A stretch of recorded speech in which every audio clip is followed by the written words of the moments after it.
بسم اللہ الرحمن الرحیم۔ درود خضری۔ یہ درود اولیاء اللہ کے اکثر معمول میں رہا ہے، بے شمار اولیاء نے اسے پڑھا ہے، خاص کر حضرت میاں شیر محمد شرکپوری عارف کامل کے بارے میں بیان کیا جاتا ہے کہ آپ یہ درود کثرت سے پڑھا کرتے تھے اور اپنے مریدین کو بھی یہی درود پڑھنے کی تلقین فرمایا کرتے تھے، کیونکہ یہ درود الفاظ کے لحاظ سے مختصر ہے مگر معنی کے لحاظ سے جامع ہے۔ اس درود پاک کے فوائد بے پناہ ہیں۔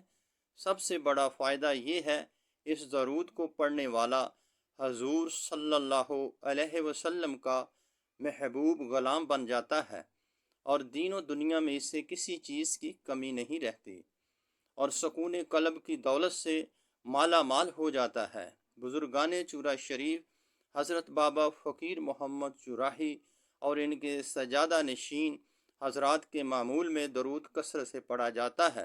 اکثر اولیاء اکرام زندگی میں اس درود کی کثرت کیا کرتے تھے اور درود یہ ہے: صلی اللہ علی حبیبہ محمد و آلہ و اصحابہ وسلم۔